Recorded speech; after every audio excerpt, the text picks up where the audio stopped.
Halo, Assalamualaikum warahmatullahi wabarakatuh. Berjumpa kembali dengan Madam Erni di kelas Sejarah Indonesia ya.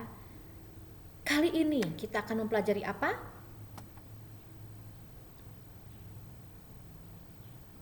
Oke, lama banget.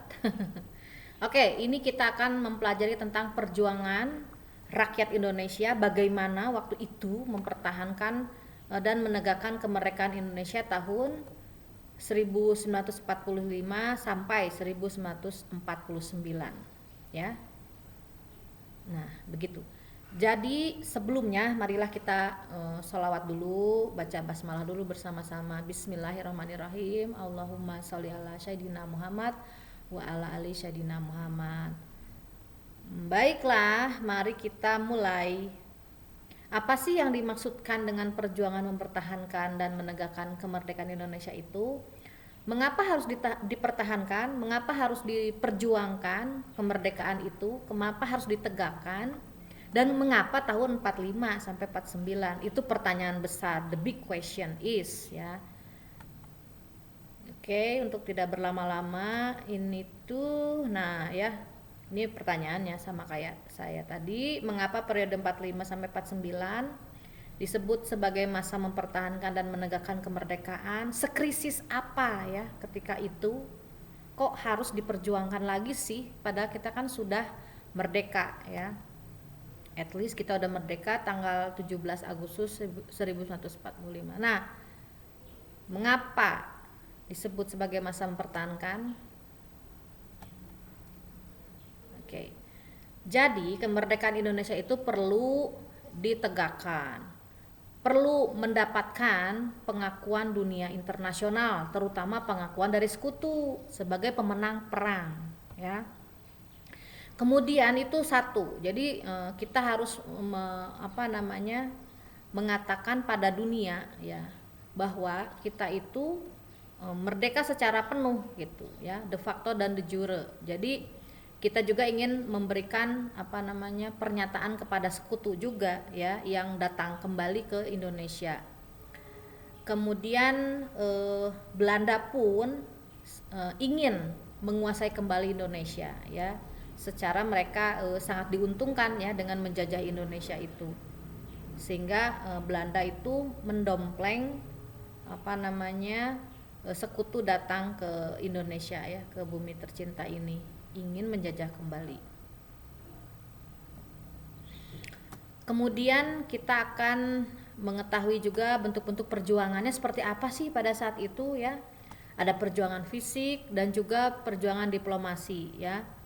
Yaitu perjuangan kalau fisik itu dalam melawan Inggris ya. Sekutu itu ada Inggris ya, ada terus kita juga berjuang untuk melawan Jepang juga, sekutu juga, dan Nika Belanda ya. Nah, ketika itu kita juga melakukan perjuangan diplomasi. Diplomasi itu yaitu perundingan ya, tidak dengan gencatan tidak dengan senjata ya. Dengan pihak Belanda ya, perundingan dengan pihak Belanda, dengan pihak sekutu juga sebagai upaya untuk mendapatkan pengakuan. Nah, bagaimana sih ceritanya? Nah, ini ada contoh-contoh nih, contoh-contoh dulu katanya nih ya. Beberapa contoh perjuangan fisik ya. Ada 5 hari di Semarang, pertempuran Palagan Ambarawa, Bandung Lautan Api, pertempuran Surabaya, serangan umum 1 Maret 49, Medan Area, peristiwa Merah Putih, dan lain-lain. Tentunya pasti ada banyak pertempuran itu terjadi, yang kecil maupun yang besar, dan memakan korban yang banyak. Ini adalah perjuangan diplomasi yang tidak perlu banyak memakan korban. Ada perundingan Jakarta, pertemuan Hoge-Value, kemudian perundingan Linggarjati, Renville, Romroyen, konferensi Inter-Indonesia, Meja Bundar, dan lain-lain sebagainya ya. Oke. Nah, latar belakang munculnya perjuangan pertahankan dan menegakkan kemerdekaan Indonesia itu apa aja? Nih latar belakangnya nih. Kedatangan tentara sekutu. Wah, itu mereka ingin datang tuh tujuannya apa? Ngapain gitu kan? Oke, Jepang sudah kalah, Jepang sudah pergi, atau mereka melucuti. Awalnya mungkin karena pura-puranya ingin melucuti tentara Jepang ya, ingin mengusir Jepang dari situ. Tapi setelah itu mau apa gitu ya? Terus upaya Belanda ingin menguasai juga ya, menguasai lagi, terus keinginan keras bangsa Indonesia mempertahankan kemerdekaannya. Karena keinginan kita untuk benar-benar merdeka, tidak ingin dijajah kembali, maka kita ingin berjuang ya, ingin berjuang untuk mempertahankan dan menegakkan kemerdekaan Indonesia pada saat itu. Oke. Nah, orang-orang Belanda yang ditawan oleh Jepang saat dibebaskan oleh sekutu. Nah, ini penggambaran ketika waktu itu ya, nih reaksi rakyat terhadap kedatangan sekutu ya. Kita agak aneh juga nih, kayaknya nih orang bule-bule, kita kan lama-lama jadi kayak ada rasa takut ya melihat bule-bule itu, karena kan mereka sering melakukan kekerasan ya. Kedatangan sekutu awalnya disambut baik awalnya, bahkan TKR ya, tentara Indonesia ya, tentara rakyat Indonesia ikut membantu proses pemulangan tawanan perang baik dari pihak Jepang maupun Belanda ya.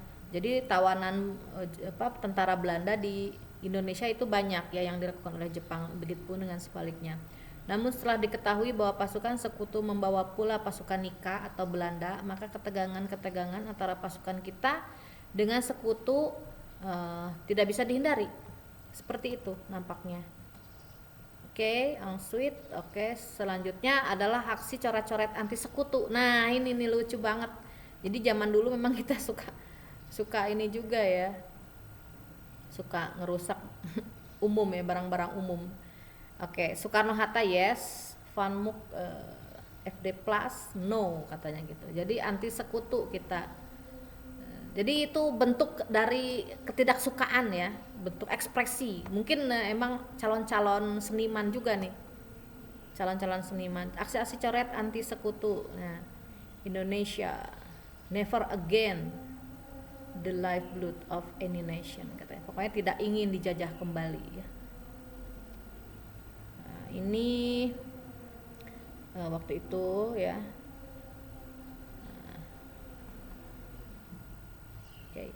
Berikut ini adalah beberapa contoh perlawanan rakyat terhadap sekutu. Nederland Indies Civil ya, nama itu. Apa namanya? Nika itu. Administration. Okay. Peristiwa Bandung Lautan Api. Pas ini terjadinya di Bandung. Jadi pada tanggal 12 Oktober 45 sekutu meminta izin pada pemerintah RI untuk memasuki Bandung dengan tujuan untuk mengurus para tawanan Jepang yang ada di Bandung. Lalu pada tanggal 23 November, cukup lama ya, ini hampir 1 bulan, sekutu mengeluarkan ultimatum, sekutu mengeluarkan ultimatum agar mengosongkan Bandung Utara dari pemuda bersenjata, tetapi ultimatum itu tidak dihiraukan oleh pemuda Bandung. Jadi pemuda Bandung itu kayak menjaga gitu. Terjadi pertempuran besar yang dimulai pada tanggal 1 Desember. Jadi dari tanggal 12 Desember mereka malah menyuruh orang Bandung untuk stay calm gitu, atau jangan ada senjata, pria-pria bersenjata. Nah, puncaknya adalah tanggal 1 Desember 45 tentara sekutu terdesak dan meminta bantuan pemerintah RI di Jakarta untuk menghentikan pertempuran dengan alasan upaya mereka mau melucuti katanya tentara Jepang. Jadi terganggu katanya. Pemerintah RI menyetujui permintaan sekutu dan meminta agar pasukan kita mengosongkan kota Bandung. Nah, itu. Dan tanggal 24 Maret 46, cukup lama ya, hampir lebih dari mungkin hampir setengah tahun lah, 4 bulan 5 bulan. Para pejuang Bandung meninggalkan kota, tetapi sebelum itu mereka membumi hanguskan kota Bandung beserta semua barang, bangunan, gedung yang dapat dimanfaatkan oleh musuh. Saking tidak mau dijajah kembali ya, mereka membuat tidak nyaman orang tentara sekutu. Dan dari sejak tanggal 24 Maret kita mengenal Hari Bandung Lautan Api, tanggal 24 Maret. Dengan tokoh utama perjuangan ini adalah Muhammad Toha dan Muhammad Ramdan. Karena mereka dengan berani mengorbankan nyawa demi membela bangsa dan negara. Oke. Slide berikutnya. Bangunan yang dibumi hanguskan rakyat Bandung. Ini adalah gambar-gambarnya ya. Pasukan dari divisi Siliwangi. Nah, seperti ini. tentara-tentara yang sangat gagah berani. Nah, senjata seadanya tapi semangat tetap berkobar untuk kemerdekaan. Merinding ya. Ini pasukan Nika. Oh. Peralatannya sangat canggih ya. Peralatannya sangat canggih. Dengan peluru yang sangat banyak. Sedangkan kita hanya bambu runcing. Ini pasukan Nika. Jadi selain pasukan ya ada pasukan sekutu, ada juga Nika. Pertempuran Medan Area. Pada tanggal 9 Oktober, tentara Inggris mendarat di Medan dipimpin oleh T.E.D. Kelly, awalnya untuk membebaskan tawanan Belanda yang ditahan oleh Jepang. Banyak eks-tahanan yang kemudian dipersenjatai kembali oleh sekutu atau Nika. Tanggal 13 Oktober terjadi insiden dalam sebuah hotel di Jalan Bali, Medan. Tentara Belanda menginjak-injak bendera merah putih yang membuat para pemuda Indonesia menjadi sangat berang, sangat marah. Hotel tersebut dikepung oleh para pemuda dan terjadilah pertempuran sengit. Sekutu mengeluarkan ultimatum agar rakyat menyerahkan senjatanya pada sekutu, namun tidak pernah dihiraukan, tidak digubris. Pada tanggal 1 Desember, Inggris sekutu memasang papan yang bertuliskan Fixed Boundaries Medan Area. Artinya, Inggris menetapkan secara sepihak batas-batas kekuasaan mereka di Medan dan sekitarnya. Waduh. Sekutu pada tanggal 10 Desember 45 melakukan serangan besar-besaran terhadap kota Medan. 10 Desember 45 loh. Baru juga kita merdeka tanggal 17 Agustus. Hingga jatuh ke tangan sekutu. Akhirnya jatuh ke tangan sekutu Medan ya. Desember 45. Oke, ini di beberapa daerah ternyata, tidak hanya di Bandung. Pasukan sekutu kerepotan menghadapi serangan rakyat. Persenjataan sekutu yang lebih modern tidak menggentarkan. Lihat, mereka punya tank baja. Ini sekutu di Surabaya nih. Kedatangan sekutu AFNI di Surabaya yang diboncengi Nika menyebabkan kecurigaan rakyat Indonesia. Puncaknya adalah berkibarnya bendera Belanda di Hotel Yamato. Ini sangat dicurigai, jadi patut dicurigai. Yang menjadi markas pasukan Nika. Kenapa ada bendera Belanda di situ? Bikin marah. Kemarahan rakyat ditandai dengan disobeknya bendera Belanda tersebut di Hotel Yamato. Ini adalah gambar di mana seorang pemuda kita dengan berani merobek bendera Belanda di atas Hotel Yamato Surabaya. Ya, kelihatan ya, mereka menaiki puncak menara Hotel Yamato yang sangat tinggi dan tidak kenal takut, ingin merobek warna biru di bawahnya. Perjuangan rakyat Indonesia sangat berat ya, sangat keras. Pertempuran 10 November 45 di Surabaya. Awal pertempuran adalah ketika pada tanggal 30 Oktober 45 terjadi pertempuran di gedung Bank Internasio Surabaya yang menewaskan Brigjen AWS Malabi. Oleh karena itu, pada tanggal 9 November, Jenderal Mansell Inggris memberi ultimatum kepada kita yang berisi semua pemimpin dan para pemuda Indonesia harus menyerahkan senjatanya dan menyerahkan diri dengan mengangkat tangan selambat-lambatnya pukul 6 tanggal 10 November. Jika tidak ingin Inggris, kalau tidak Inggris akan menyerang dari darat, laut dan udara. Masya Allah. Berarti mereka ini ya, menyerang psikologis kita ini supaya kita menyerah ya. Apakah bangsa Indonesia menyerah? Ternyata ultimatum tersebut tidak digubris oleh rakyat. Ya, bagus. Maka pada tanggal 10 November 45 meletuslah sebuah pertempuran sengit. Tentara sekutu mengerahkan lebih dari 10.000 orang pasukan para pemuda Indonesia yang dipimpin oleh Bung Tomo, berjuang habis-habisan dengan semangat, maju terus pantang mundur, lebih baik mati daripada dijajah. Wow, tagline-nya sangat mengerikan ya, sangat dahsyat. Hampir 3 minggu lamanya, 3 minggu bayangkan, Surabaya digempur oleh Inggris. Namun karena pihak Inggris memakai senjata modern, maka kita terdesak dan pasukan kita menyebar ke Mojokerto, Gresik, dan Pasuruan. Untuk memperingati banyaknya korban yang gugur dalam pertempuran ini, maka setiap tanggal 10 November diperingati sebagai Hari Pahlawan.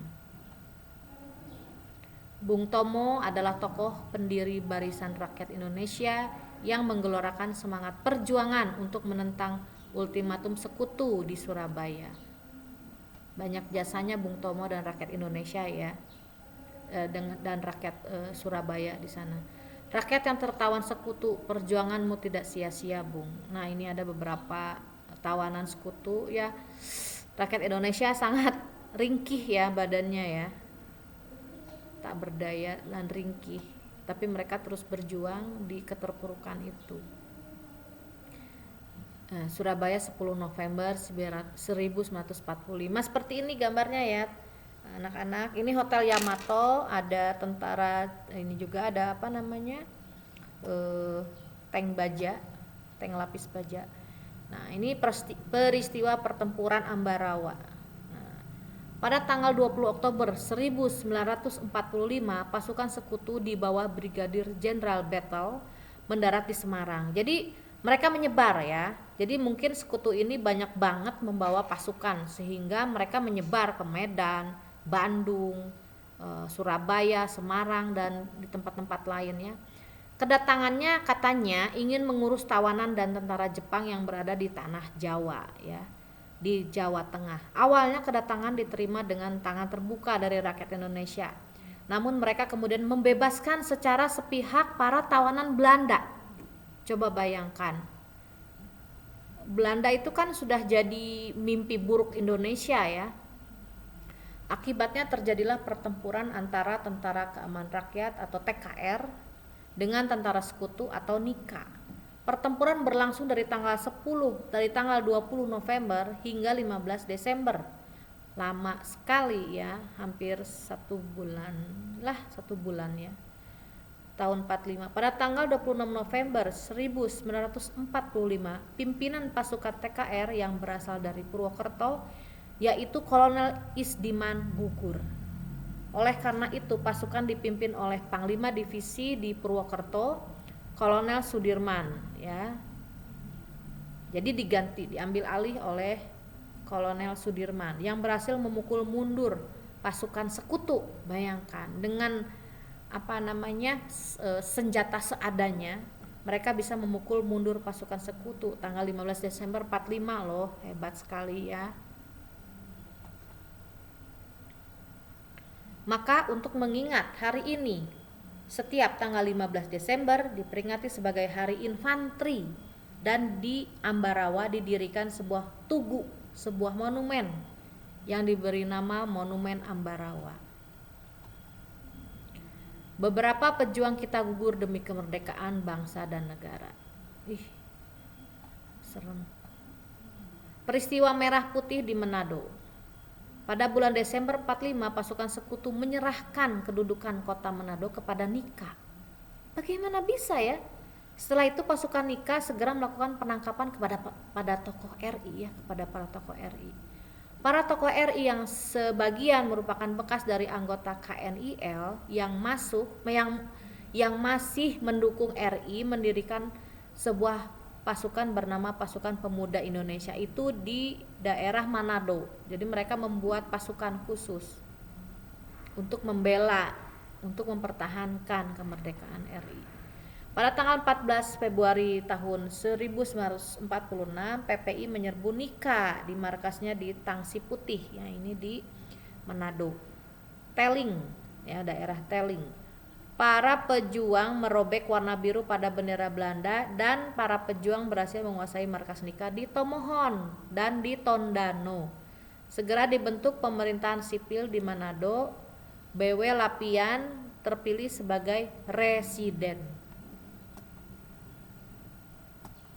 Betapa beratnya ya mempertahankan itu ternyata lebih berat. Perjuangan melalui jalur diplomasi. Nah, tanggal 1 Oktober 1946 setelah terjadinya pertempuran yang memakan biaya, memakan korban, tahun 46 ini tanggal 1 Oktober, Letnan Jenderal Sir Philip Christensen, pimpinan AFNI Sekutu, yang kewalahan menghadapi pasukan rakyat Indonesia sehingga ia akhirnya harus mengakui secara de facto, secara fakta bahwa Republik Indonesia dan mengakui secara de facto Republik Indonesia dan memprakarsai agar diadakan perundingan damai antara Indonesia dan Inggris sebagai penengah. Indonesia dan Belanda dan Inggris sebagai penengah, seperti itu. Jadi yang ingin menjajah Indonesia itu adalah Belanda, ingin menjajah kembali. Ini adalah pertempuran Jakarta ya. Pertemuan Jakarta, tanggal 7 Oktober 1946. Pada pertemuan ini menghasilkan perundingan Linggarjati ya. Jadi ada pertemuan yang akan menghasilkan. Nah, perundingan Linggarjati ada di Linggarjati. Perundingan dengan Belanda. Perundingan Linggarjati dilaksanakan tanggal 10 sampai 15 November tahun 1946. Perundingan Linggarjati merupakan tindak lanjut dari perundingan tanggal 7 Oktober antara Indonesia dan Belanda. Dalam perundingan Linggarjati, delegasi Indonesia dipimpin oleh PM Sutan Syahrir, sedangkan delegasi Belanda diwakilkan oleh Profesor S. Schermerhorn dan Dr. H.J. Van Mook. Penengah dan pemimpin perundingan dari pihak Inggris yaitu Lord Killern. Hasil perundingan diumumkan pada tanggal 15 November tahun 1946 dan telah tersusun sebagai naskah persetujuan yang terdiri atas 17 pasal, antara lain isinya sebagai berikut. 1. Belanda mengakui de facto Republik Indonesia dengan wilayah kekuasaan meliputi Jawa, Madura, Sumatera. Untuk keperluan itu, Belanda terus meninggalkan daerah de facto paling lambat 1 Januari 1949. Republik Indonesia dan Belanda akan bekerja sama membentuk negara Indonesia Serikat dengan salah satu negara bagiannya adalah Republik Indonesia. 3. Negara Indonesia Serikat dan Belanda akan bersatu menjadi Uni Indonesia Belanda dengan Ratu Belanda sebagai uni. Naskah perundingan Linggarjati disahkan tanggal 25 Maret tahun 1947. Rasanya kurang pas ya, tapi itulah yang terjadi. Perdana Menteri Sutan Syahrir, Ketua Delegasi Indonesia dalam perundingan Linggarjati, ini adalah PM Sutan Syahrir yang turut membantu, mempertahankan, memperjuangkan kedaulatan kita. Ini adalah orang yang berjasa. Dia adalah seorang delegator ya, adalah wakil dari Indonesia ketika itu. Ini ada dari Belanda, ada Hatta, ada Soekarno. Soekarno, Schermerhorn, Lord Killern, Hatta. Ini mungkin seperti itu ya. Jadi ini Soekarno, kemudian ini Schermerhorn, Lord Killern, ini Hatta, ini Van Mook di sela-sela perundingan Linggarjati. Oke. Villa di kaki bukit Gunung Ciremai, Desa Linggarjati, Cirebon, tempat perundingan berlangsung. Nah, ini ya.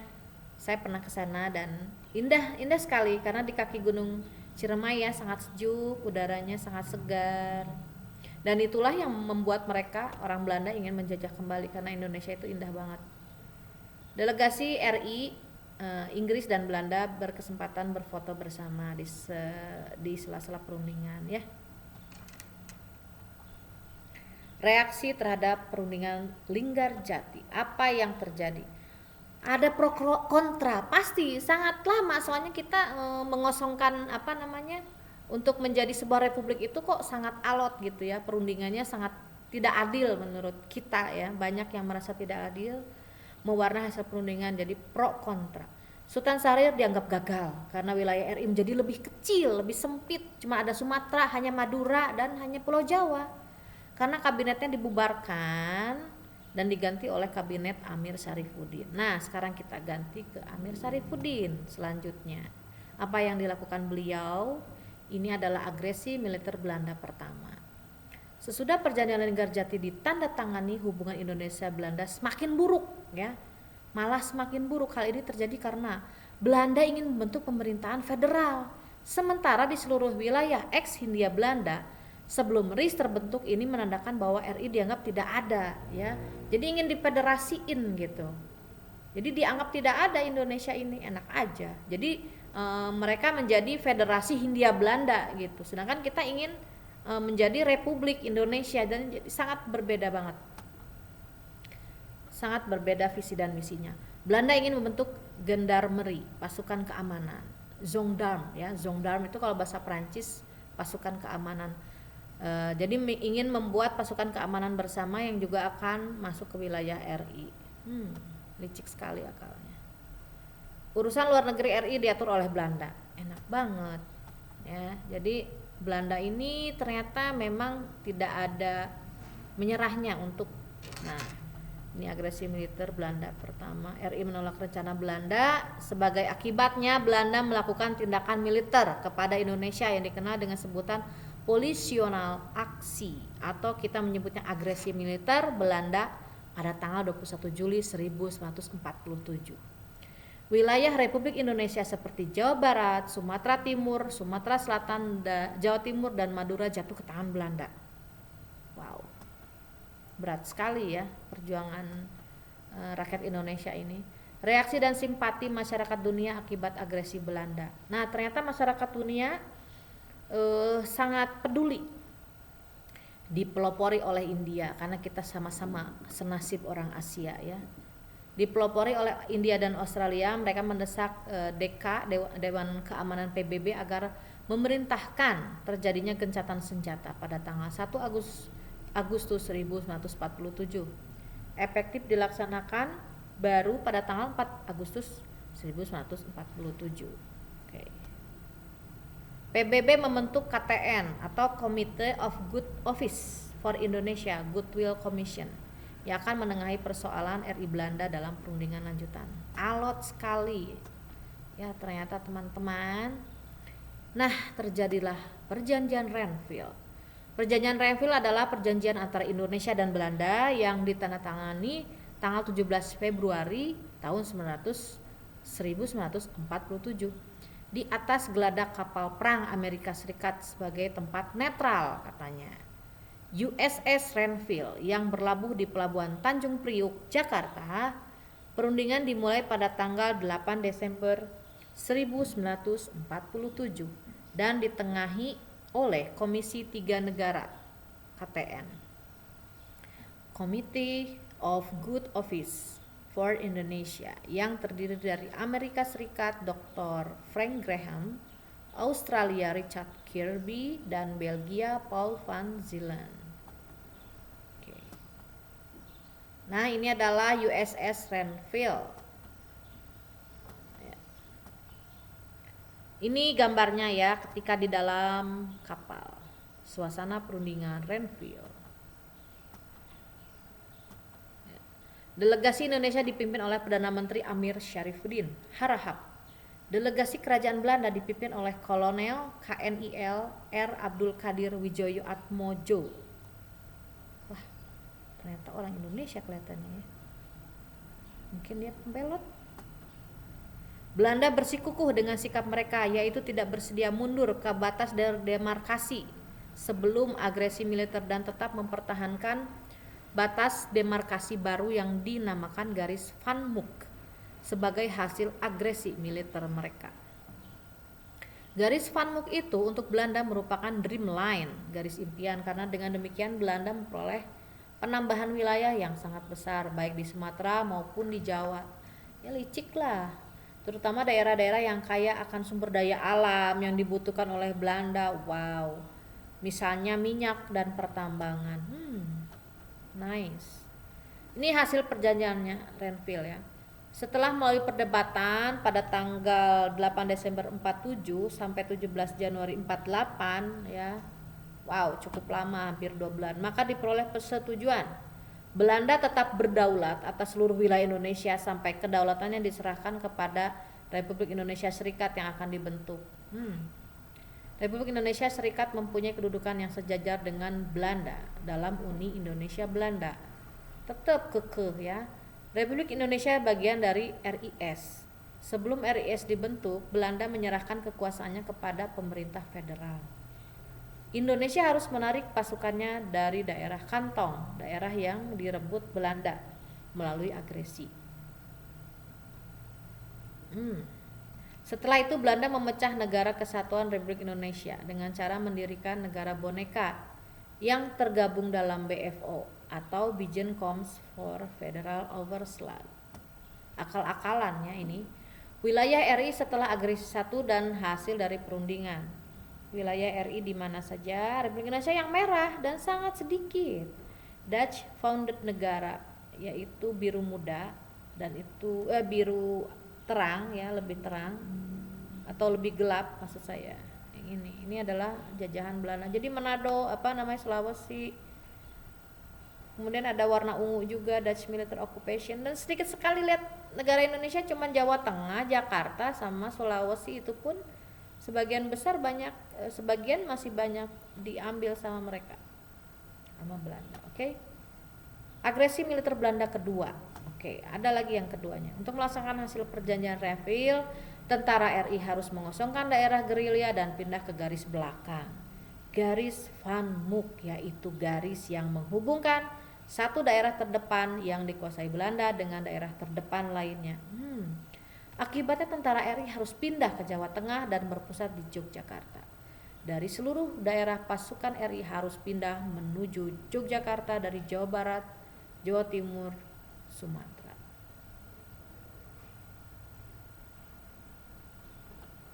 Ya. Pada tanggal 19 Desember 1948, wilayah RI Jawa Jogja digempur oleh pasukan pimpinan Jenderal Bill dan TNI tidak mampu melawan pasukan Bill. Ya, tahun 48. Akhirnya Jogja dan daerah sekitarnya jatuh. Soekarno dan Muhammad Hatta ditawan dan diasingkan ke Pulau Bangka. Inilah awal dari agresi kedua. Wah, tetap sangat ini ya, jahat sekali ya Belanda ya. Sampai presiden kita pun ditawan. Ketika pasukan Bill menyerang Jogja, memang itu satu pelanggaran terhadap perjanjian Renville. Tetapi pelanggaran dengan cara melakukan penyerangan ini tidak berarti perjanjian Renville itu sendiri menjadi batal.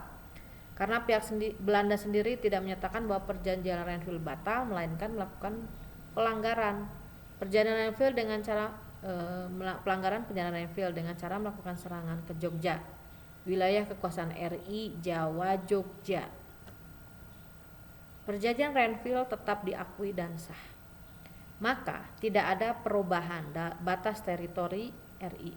Teritorial RI tetap di Jogja dan sekitarnya atau di belakang garis Van Mook, yaitu garis yang menghubungkan satu daerah terdepan yang dikuasai Belanda dengan daerah terdepan lainnya. Jadi kita di perbatasan antara garis Belanda. Agresi militer Belanda kedua. Nah ini, melihat situasi RI yang kacau akibat meletusnya pemberontakan PKI di Madiun, nah ini ada beberapa gerakan juga ini. Ya, selain selain tekanan dari sekutu dari Belanda, ada juga pemberontakan. Belanda memutuskan persetujuan gencatan senjata secara sepihak. Lalu Belanda menyerang lapangan udara Maguwo Jogja dan berhasil mengambil alih.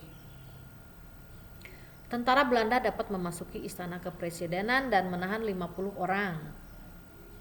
Di antaranya ada Presiden Soekarno, Haji Agus Salim, Sultan Syahrir. Nah, Presiden Soekarno, Haji Agus Salim dan Sultan Syahrir diasingkan ke Brastagi ya. Perang gerilya di Sumatera ya. Perang gerilya dimulai tanggal 25 Desember 1948 dipimpin oleh Jenderal Sudirman. Nah, mulailah Jenderal Sudirman bergerilya ya tahun 48 sebagai jawaban bahwa TNI tetap eksis, ya, tetap ada. Tanggal 1 Maret 1949 TNI melakukan serangan umum di Yogyakarta. Bayangkan dengan perlengkapan seadanya ya. Dalam serangan tersebut TNI berhasil menduduki Yogyakarta selama 6 jam. Wow, keren. Agresi militer Belanda kedua menimbulkan reaksi dari negara luar. Maka terselenggaranya Konferensi Asia di New Delhi. Ya, jadi India ini concern ya terhadap kemerdekaan Republik Indonesia. Kemudian PBB mengeluarkan resolusi agar Republik Indonesia dan Belanda menghentikan permusuhan. Seperti apa sanksinya? Atau pasukan Jenderal Bill memasuki Jogja tanggal 19 Desember 48. Ini foto-fotonya. Soekarno ditawan dan dibuang ke Bangka. Ini fotonya. Pasukan kita mencoba bertahan. Jogja Solo. TNI menghadang dan menghancurkan. Reaksi akibat agresi 2. Ini adalah reaksi ya. Dunia mengutuk keras agar agresi Belanda. PBB mengeluarkan resolusi yang intinya minta supaya Belanda mengembalikan Jogja kepada pemerintah RI. PBB membentuk UNCI, United Nations Commission for Indonesia, sebagai pengganti KTN untuk membawa RI Belanda pada perundingan selanjutnya, atau KMB, dipimpin oleh Merle Cohen. Paling lambat kedaulatan RI diserahkan paling lambat tanggal 1 Januari 1950. Ini dari 1945 loh. Ya, susah sekali ingin merdeka itu. Keras dan alot. Sudirman memimpin perang gerilya. Nah, ini betapa gagahnya beliau ya. Betapa gagahnya pasukan TKR ya, Tentara Keamanan Rakyat Republik Indonesia ya.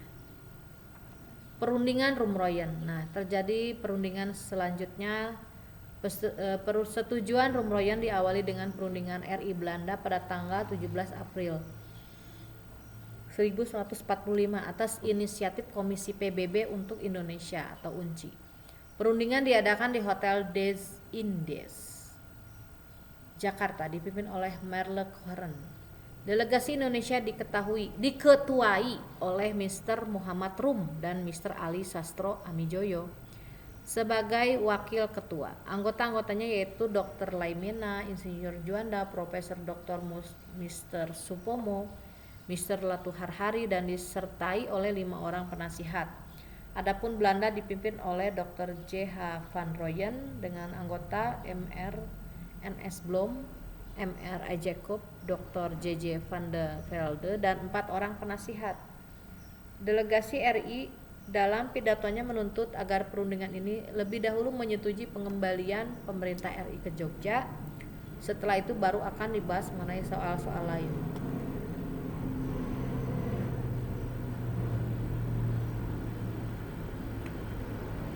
Kemudian dilakukan tanggal 7 Mei 49. Penandatanganannya ya. Isinya, pemerintah Indonesia akan dikembalikan ke Yogyakarta. Pembebasan seluruh tawanan para pemimpin RI. Indonesia dan Belanda akan secepatnya mengadakan perundingan konferensi meja bundar atau KMB yang rencananya akan dilaksanakan di Den Haag, Belanda. Ini adalah penandatangannya, persetujuannya. Oke.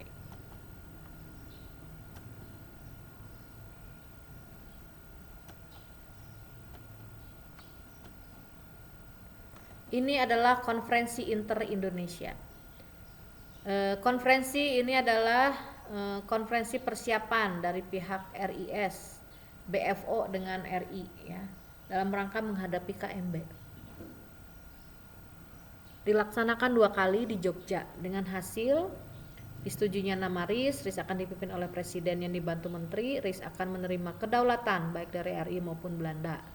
Angkatan perang disebut APRIS, TNI atau ex-KNIL. Pertahanan negara di bawah RIS, negara bagian tidak boleh memiliki angkatan perang sendiri.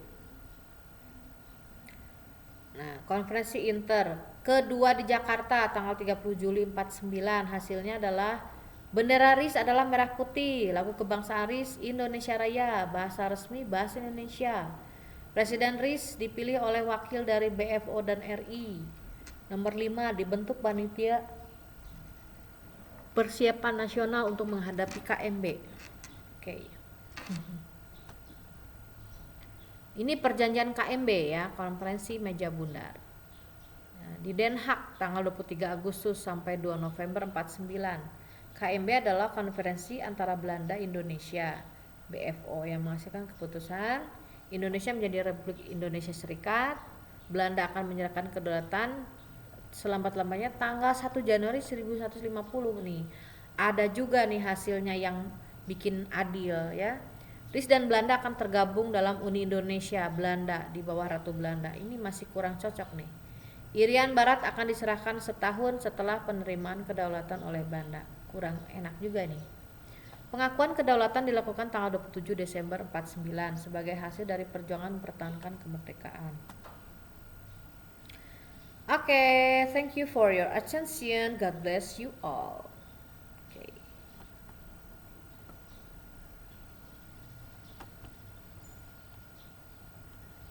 Okay, anak-anak, demikian pembahasan tentang perjuangan ya rakyat Indonesia dalam pertahankan kemerdekaan Republik Indonesia. Tugasnya ada di nanti saya akan berikan tugas di e-learning dan dikumpulkan di e-learning. Saya kasih waktu sekitar 2 minggu kalian mengerjakannya. Terima kasih atas perhatiannya. Tetap jaga kesehatan, tetap patuhi protokol kesehatan ya. Kalau kalian ingin keluar rumah, tetap jaga kesehatan, tetap di rumah. Semoga kalian sehat walafiat dan kita akan berjumpa kembali di video selanjutnya. Terima kasih atas perhatiannya, tetap semangat walaupun belajar dari rumah. Wassalamualaikum warahmatullahi wabarakatuh. Bye.